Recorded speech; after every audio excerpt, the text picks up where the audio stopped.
Hello, I am Billy Bobsack, and I am joined by Frederick Gumont How you doing? and Tenkage, What's up, everyone? and we are reviewing Rook's Exodus number 2.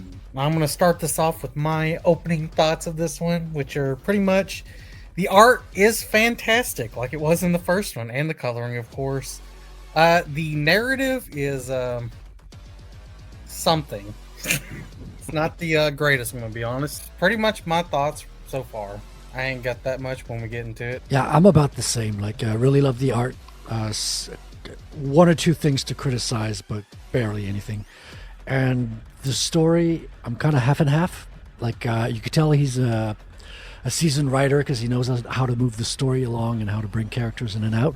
But I got some real issues with some of the things he's bringing into the story. We'll get into that. Yeah, when we get into the bad, there are some bad more on the story parts for me on this one. Yeah, so for me, along similar vein, I think the art really carries this story. As far as the story itself, in the narrative, I do have questions. This feels like a action flick to me. Like there are parts that make sense and other parts that just don't really flow well for me. And I find the main character to be fairly likable, but so far not too impressed with the other characters. So those are my initial thoughts. Yeah, we get introduced to Direwolf fully in this one, and I'm not going to go fully into depth because this is kind of a non-spoilery part, but She's kind of hot.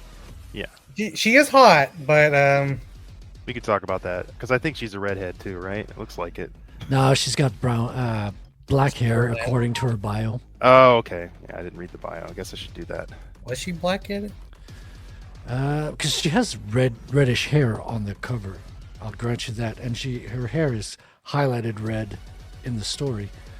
But I did glance at her file at the end, and it says eyes brown, hair black. Yep.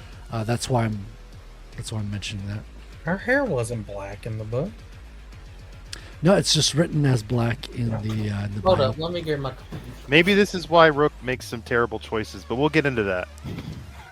It's ambiguous hair color. He's still trying to solve that puzzle. Well, this isn't like too spoiler, but evidently they were wanting to hook up, and she's like a corpo woman as well. Yeah. Yeah, they didn't want to mix business and pleasure, which is, All right, motherfucker. Our It's a- hair is not black, by a the way. wise thing to do. Our hair is not black. It is brunette. If you're so using your brunette. eyes to see, yes. But if you take a look at the, because you don't have you have the physical book, right? Yes. If you took a look at her file at the back of the comic, you'll see hair black, hair brown. Sorry, eyes brown, hair black. Yeah. Yeah, I'm saying her hair is not black. Yeah. There's a very It's specific very brown. panel Very where brown. there's like an explosion, and you can hear. I don't know if it's the light off of the explode. I don't know what they're doing there. That has actually a really good point because So, anyway. She Yeah, dyes so- her hair red. Okay. Obviously. Oh well. I would yeah, do and that. also Explains everything. she had kind of the underpinning of the issues we have with the first one, which is kind of the climate change shit and all this other stuff. She's kind of an embodiment of that a bit, and we'll get more. into Yeah. that here. And I don't want to be too unfair to the characters because that is actually a big thing I had a problem with this issue. So Yeah, same here. I won't go too much into it because we covered it with the first issue. It's not Yeah. a new problem. It's just the reoccurring theme or premise. yeah. So yeah, I think for me to sum it up, more of the same. That's not necessarily good or bad, but it's not amazing either. So I do think it's amazing, but not without flaws.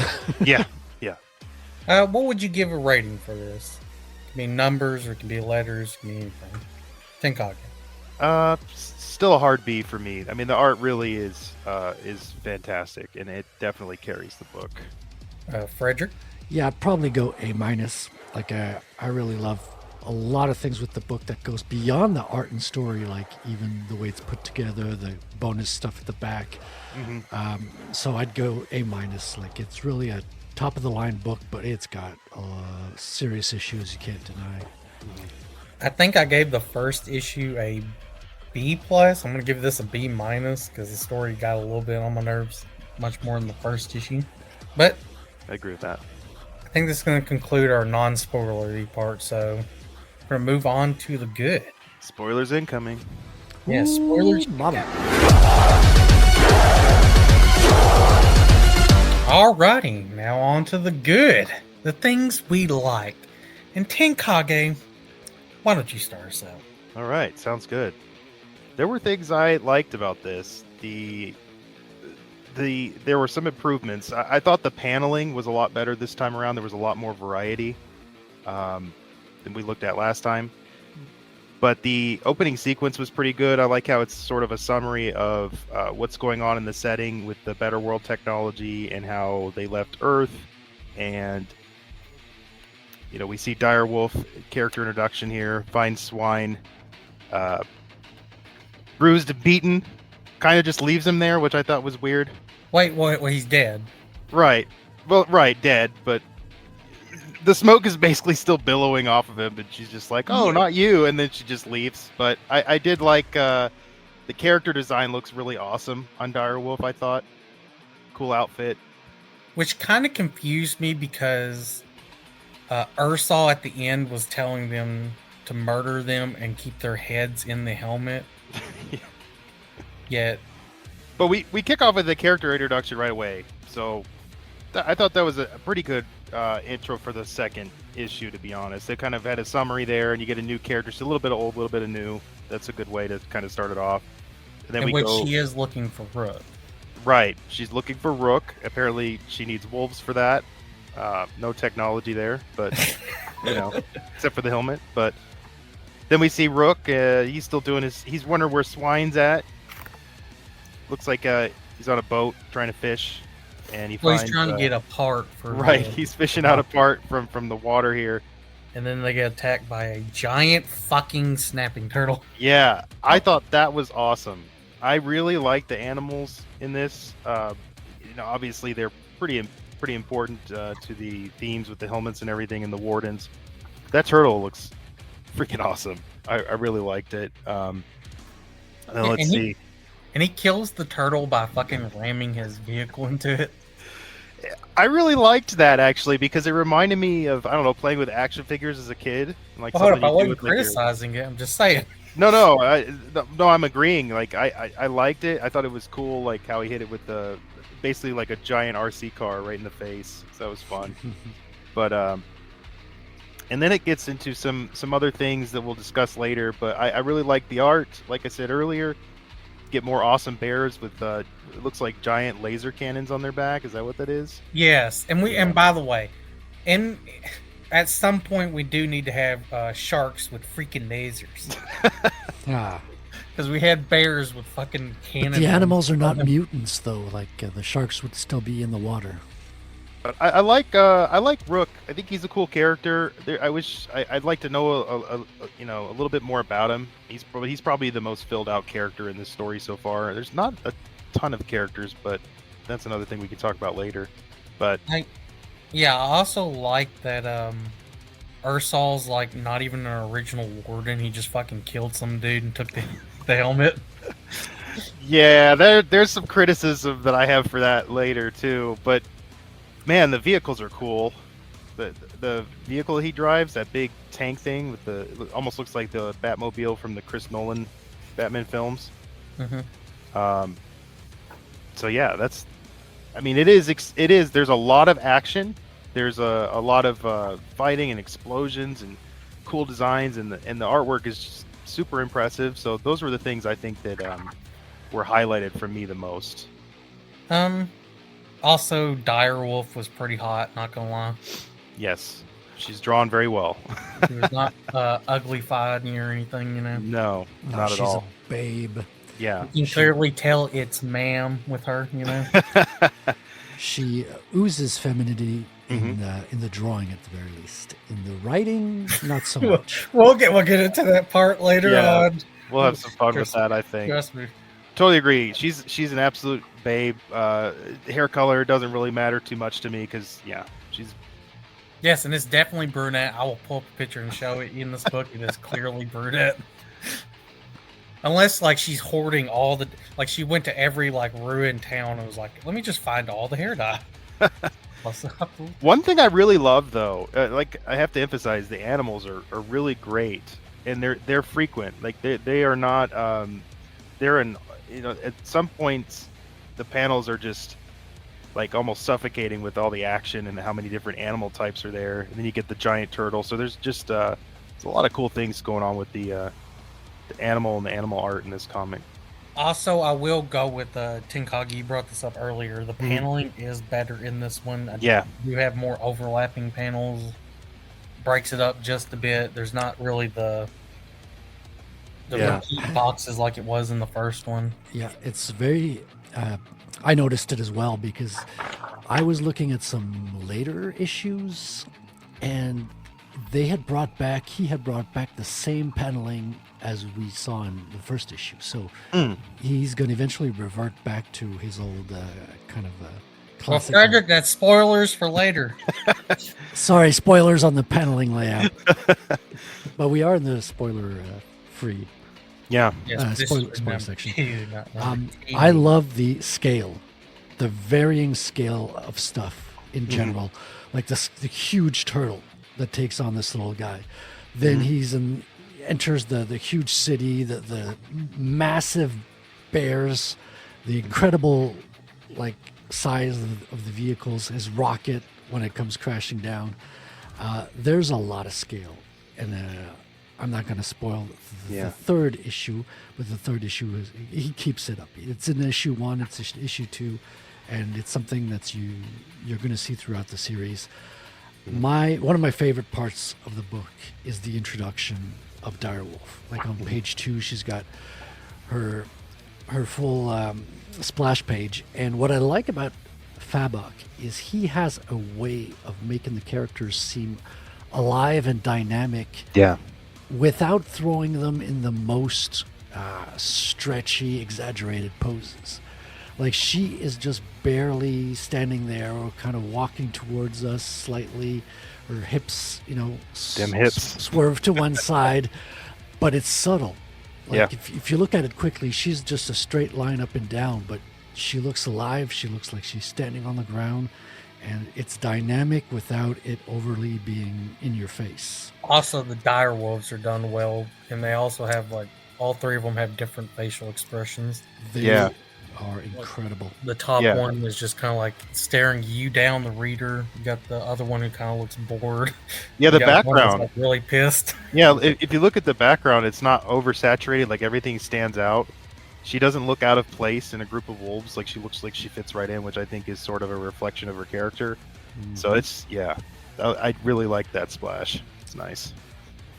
I think that's really a strong point of the story. Again, the coloring is super good. It's got this unique coloring to the whole book. Like you could take out any page from this book and show it to somebody and be, oh yeah, this is from Rook Exodus. It's such a unique style that he's got in this book, in the story.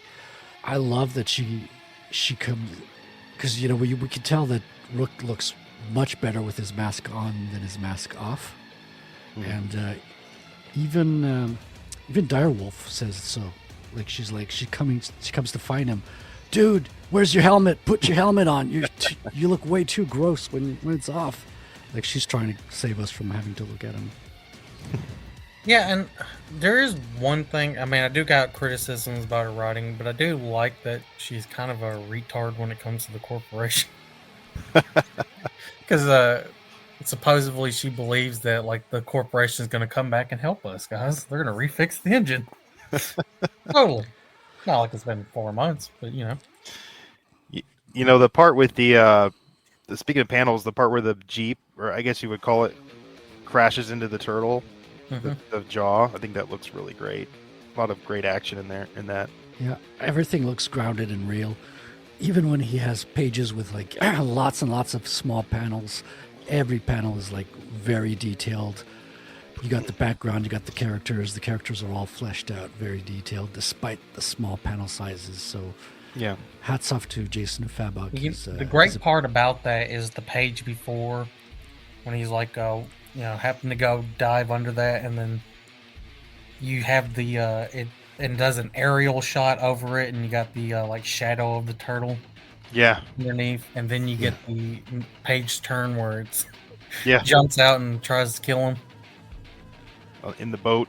Yeah, snaps the boat in half. You know, I could almost defend the smaller paneling, um, only in the sense that it definitely builds the environment. Like Frederick was saying, like you've got the gym, you've got the restaurant, you know, the streets, and I don't know. Maybe the smaller panels are a really great way to get lots of different shots of detail of the city and the environment they're in. Maybe that was the intent. I don't know. Yeah, like he takes you into this desolated city, one shot per shot, Mhm. getting you closer. You can feel like there's nobody anywhere in the city, and you can feel it. Yeah. Yeah, we also find out. I mean, we kind of got this in the first book, but it was established more, which is the traits of the animals, kind of imprinting on the wearer of the helmet. Mm. Yeah, they call it intuition influence they name it in this Yeah. book. Yeah, we kind of got that in the first book, but this one establishes it more. Basically, the crows and stuff being kind of selfish assholes. Well, yeah, and it's a really good point because Direwolf, what's her real name? Donica, I think it's her real name. Oh yeah, hold up, let me find it. I actually took a picture of it. Yeah, that. You know what? We're in the good section. Yeah, but I'll I'm comment more on that later. But she mentions at some point that I'm assuming the antagonist here, because every time he shows up, lots of explosions and people die. But she mentions that he was not a trained warden and that he's evolved. So I'm wondering if they're going with the what do you call it, the connection to the animals. You just mentioned it, Frederick. I forgot what you said. But Intuition yeah, influence, I think. intuition influence. I wonder if that's like an evolved form or something, where he wasn't a trained warden but evolved to use the helmet anyway and can use it better. I'm guessing. I'm not sure. Yeah, he somehow learned to use the helmet after stealing it, and he's also like growing like the bears. Am I reading too much into it? No, I think you're right. He's evolving. I think you're right, Frederick, because I mean he is big. He was even big in the first issue. Yeah. Yeah. They have a really good Mad Max vibe, like Ursa and his crew, especially with the vehicles and the setting. I'm getting a lot of Mad Max vibes from the last page specifically. Yeah, absolutely, and I actually dig that. So I think that's a really good thing that this series has going for it so far. Lettering is on point as well. Like it's we overlooked that a lot, but it's like really well done. Like it is an overwhelmingly well done book overall. Mm-hmm. Yeah, I agree about the lettering. It's not too distracting. It happens right when it should, and it has a great color scheme throughout the book. Alrighty. Well, I think this is where we're going to cover it on the good. Now on to the things we didn't like. The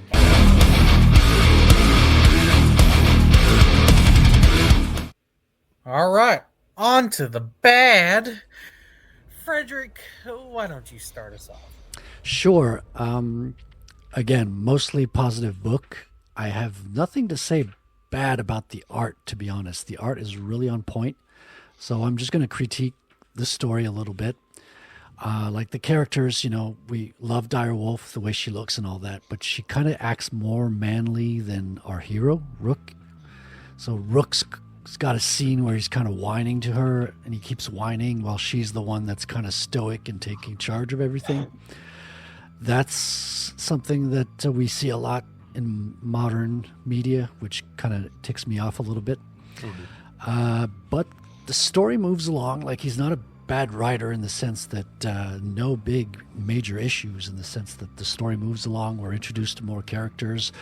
We finally see Rook interact with a woman, even though that's pretty much the extent of the communication in the whole book. It's just him and her. So we're feeling a lot of the desolate world still. Not a whole lot of character interaction, but it's nice to see Direwolf finally meeting up with Rook. I have yeah, I mentioned a couple of the major issues I have with that. Again, we're in the same setting of the, you know, problem with the world. My main gripe is that we don't feel this threat that keeps being described. Like, so the engine has broken down and the planet's about to be destroyed, but it's such an abstract thing that you can't see it with your eyes. You can't see the effects of that. And I feel we're missing a little bit of the elements of threat. That it'd be nice to see, like, parts of the planet start dying off around where the engine broke or something like that. Have a visual, or to be able to sense in the world without us just being told, yes, the planet's dying, no, we can save it. It feels like it's all happening in conversation, and we have the planet could be perfectly fine, and they're just like having a political discussion, like Right. like in our world, you know. Oh no, we're all gonna die, climate change. No, it's all fake, it's the studies. It Yeah. kind of feels like that. It'd be nice to have a clue to see the planet really dying off, or the changes Yeah. happening. Where is this engine? What does it look like? These are questions I'd love to see happen. Other than that, big questions around this rocket. So apparently Rook, he's a farmer, but he can build a space rocket by himself really quickly from parts he finds around this desolate world that they've just geoengineered. So that's something that you gloss over with a, you know. It was also really It's hard to suspend really, the disbelief. Yeah. it was also really, really stupid when Rook is like, "Come, we have to leave. We can leave right now." While Urshaw's like assaulting nothing when he's coming in the city, just shooting random shit. Either shooting at them or he's just shooting random shit. Yeah. And I'm like, all right, Rook, if y'all gonna get in there, get ready for this thing to launch. Like, how are you gonna escape with the rocket ship while you're getting shot by big giant fucking bears with lasers? you don't see him testing the ship at any point. Yeah. Yeah. Also, Direwolf. Don't kill the animals. It's not their fault. God, made me roll my fucking eyes. It was so stupid. Yeah. I think that you know, that part of the issue with this is character motivation. You know, we know what Rook wants. He wants to get off of this new planet Exodus, but we're not really sure what Direwolf wants or what Ursa wants. It's not very clear. So I think a lot of those problems stem from that. These characters are not really fleshed out. We kind of get an idea of what Direwolf wants, which is we can fix the planet. Wants Yes, to we stay. can. We can fix the planet. Yes, we can. Yeah. Right, and that's what leads me into the next thing is, why did you leave Earth then? I mean, if it's we have to stay and fight, we have to stay and fix these problems, but then you fled to Exodus when the same thing was happening on Earth. It just seems I don't know, maybe something happened on Earth that you know, she's trying to make up for on Exodus. She doesn't want to happen again. I don't know if that's something personal. Again, we just don't know enough about her. So she's also a woman, so contradictions all right, are built into her. You know, okay, fair point. it's a feature, not a bug. Yeah. So I definitely had a lot of those same feelings. As far as the art, like Frederick said, there's just really not a lot to criticize, in my opinion. Here, this is a pretty much flawless book in that regard. But I will say the faces are less generic than they felt in the first book.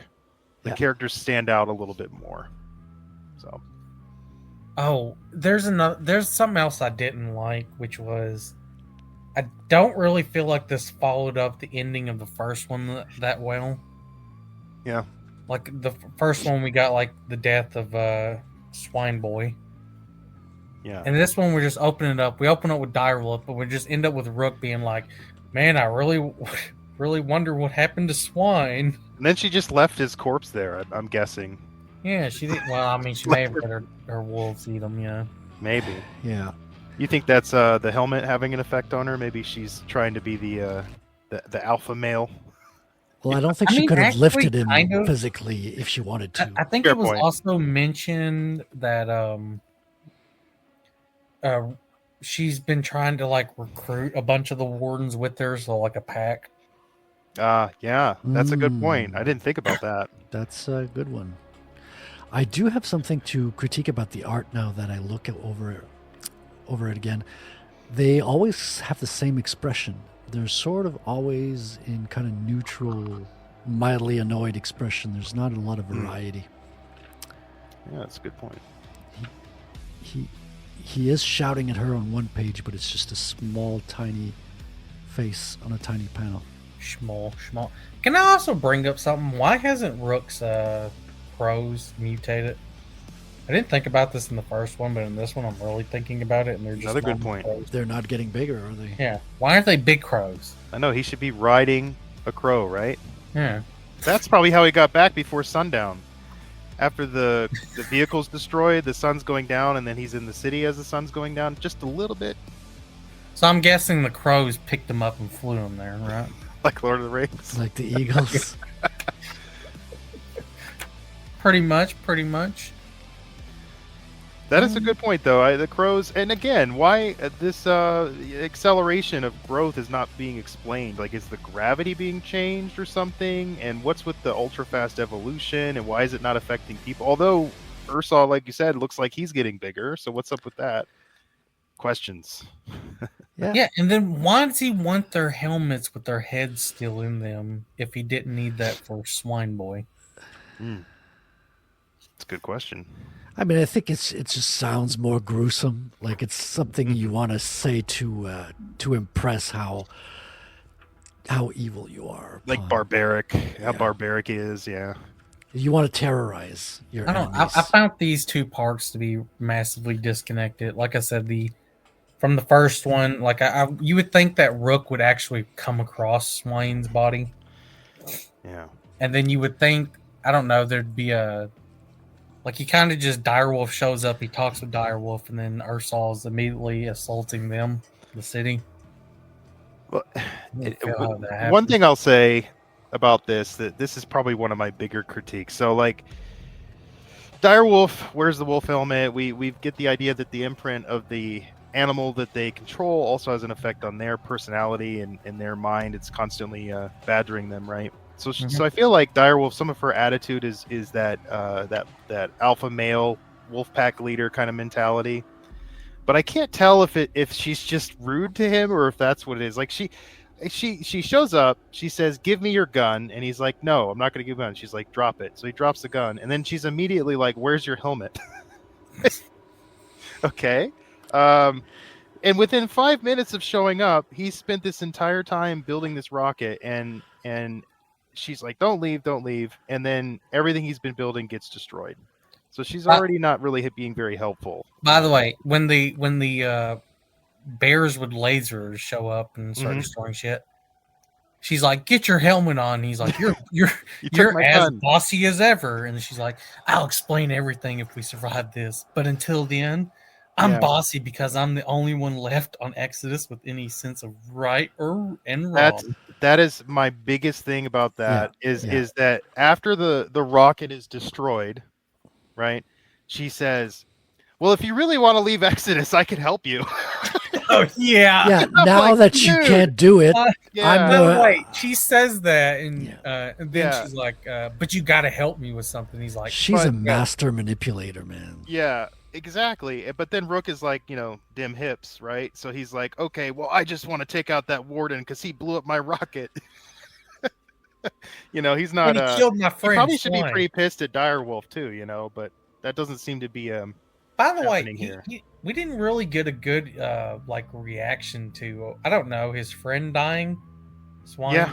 When Direwolf's just like, "Swine's dead," and he's like, "There's the one." Yeah, there's the one panel where he's like, "If helping you means taking out that warden, who's not a warden, the man who killed Swine and destroyed my ticket off this planet, I'm beyond end." And I'm like, yeah, I really don't like his personality, the way it's coming through in that scene.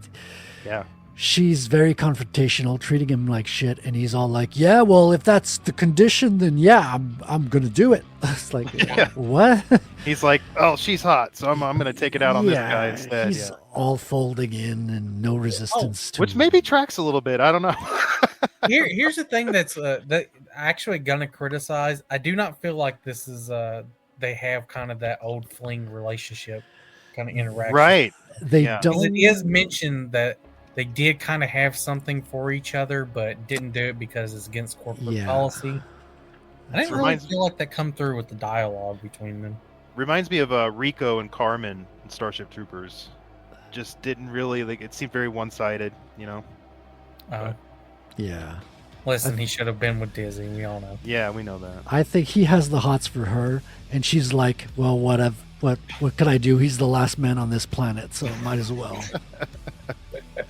I really don't understand the desire to stay on Exodus, I guess. I feel like Jeff Johns is trying to I don't know, but he might be trying to convey a message that is not coming through. I think she I has mean, it doesn't equity. make sense. The planet is literally uninhabitable. Isn't that's why It's they left reverting Earth? back to its original state, which is She fucking has shit. she has equity in the company and wants to see it succeed. Boom, there it is. She's got exactly. I bet And you like I said, got and maybe I'm probably thinking maybe a little too high up here, but if I were doing, I would say that if I were to do this, I would have the characters like they've been tricked, you know, like Earth was bought easy because everybody fled, you know, they didn't stay and fight, they didn't stay and defend it, and they're basically getting screwed right now. Is what I would do. So I don't really know what how. I guess that's the problem. I don't really know where this story is going, you know. Also, I'm going to point out one criticism of her that needs to be stated.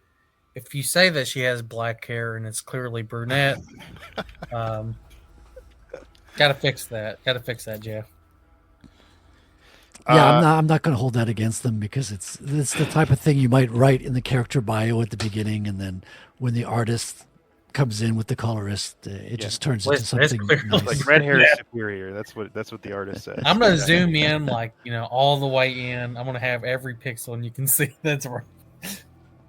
The Mad Max vibes are cool. I will Yep. say that. I know we're talking about the bad, but the Mad Max, I really like that. I think it fits Fabic's art style.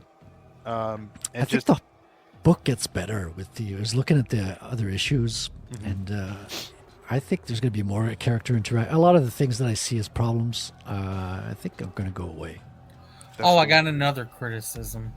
All right. When she shoots her gun at the bear, and it's a fucking trank dart, why does it have a muzzle flash? It's a good question. Going to ask the colorist.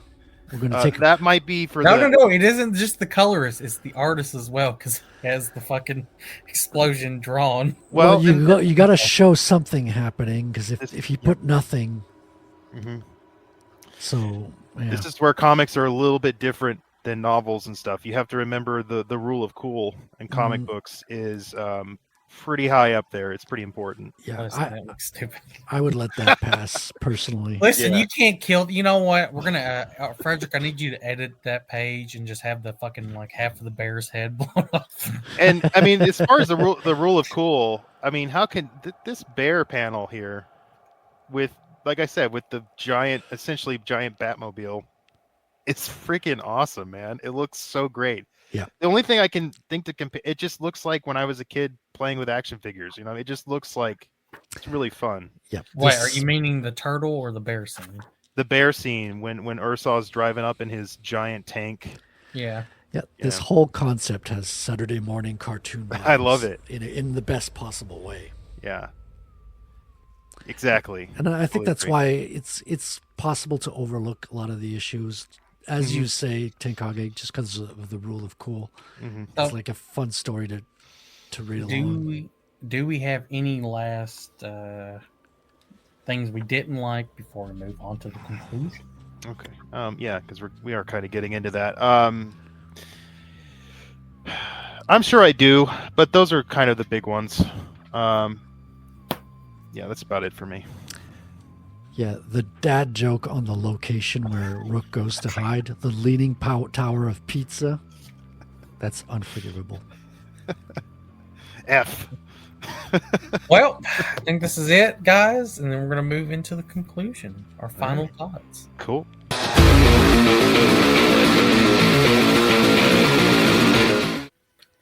Now on to our conclusion, our final thoughts.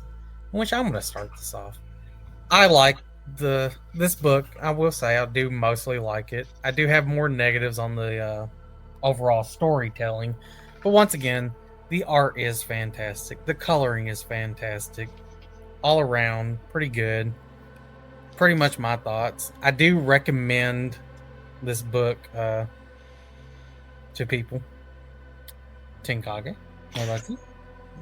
Yeah, I actually feel the same way. I would say for people who haven't read this yet, you could get the single issues, but the trade will be coming out in a couple of months, and that might actually have an impact on how the story pacing works for you. Going single issue to single issue can feel a little different sometimes.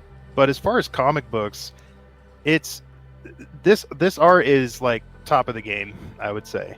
The writing has some issues, but in my experience, and some people have different experiences because they read different comic books, but it's rare for a comic to have pretty okay writing and excellent art. It's usually excellent art or excellent writing. It's hard to get both. And I think for this book, even though there's some criticisms I have, it's a good one. It's worth your money. It's worth what is it, $4? It's got a nice cover. The materials are nice. Lots of extra content. I think what they're doing over there with Ghost Machine is pretty good. So I haven't read any of the other titles yet, but so far, this book, despite some of its flaws, does pull me into the universe, and I look forward to reading more. Yeah, absolutely. I definitely recommend this book. I would say for the art, I can't defend a lot of the stuff in the story premise, but it's not a bad read either. Like, if the story premise doesn't bother you, it's not going to feel like a bad read. Like, he's a professional writer, and he knows how to take you from A to B, despite the minor issues I found in there. But yeah, as you say, Tenkage, this artist is top of his game, and it goes beyond just the artist and writing team. Like, the way the book is printed, you got a sturdier cover. It feels like the top book on the market. It's everything about it says quality.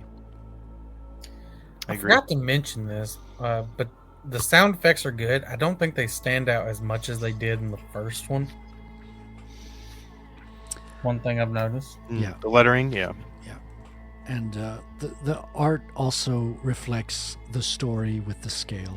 Like, you go from tiny interpersonal relationship to zooming out and seeing the vastness of this city, of this planet, and the ships and the vehicles and the creatures, which are just massive. So if you want something that feels epic and feels quality, this is the book for you. Yeah.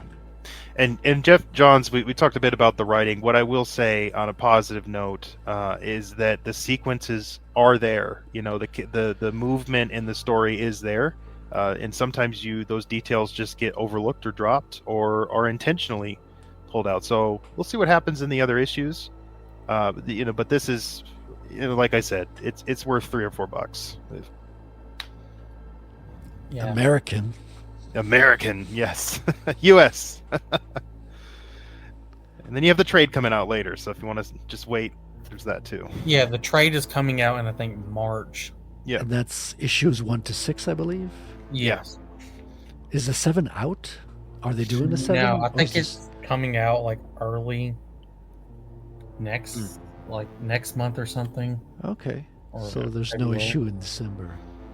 I still got it on my pull list. So if that's not a way to promote it, it's still on my pull list. I'll say that I'm still looking forward to the other issues, see where they go with this. Same. I've always collected books for the art, and this one is, no exception. Mm-hmm. Definitely its strong suit. A lot to learn about art by looking at Jason Fabok. Really skilled. I mean, he is very conservative with the panel design, although in this second issue he's made some effort to differentiate himself from the first issue, which was very simple in some pages, like same panel layouts coming up over and over again. And we will see that in future issues as well. Spoilers! Yeah, panel layout spoilers. More Finch, less McFarlane, I would say. No, I mean, to be fair, like I do give it a positive with the panel layouts. not as samey or boxy as it was in the first issue. Yep. Yeah, and I'm not really ranking any of the issues that I have with this. You know, the panels for me fall kind of low on that ranking. It doesn't bother me that much, but it's nice to see some variety. That's my personal preference. But you know, I can understand where a lot of the same paneling can kind of maybe not be other people's biggest thing. So I've read a lot of Japanese manga, so I'm used to slanties. Yeah, Slanted panels. Okay.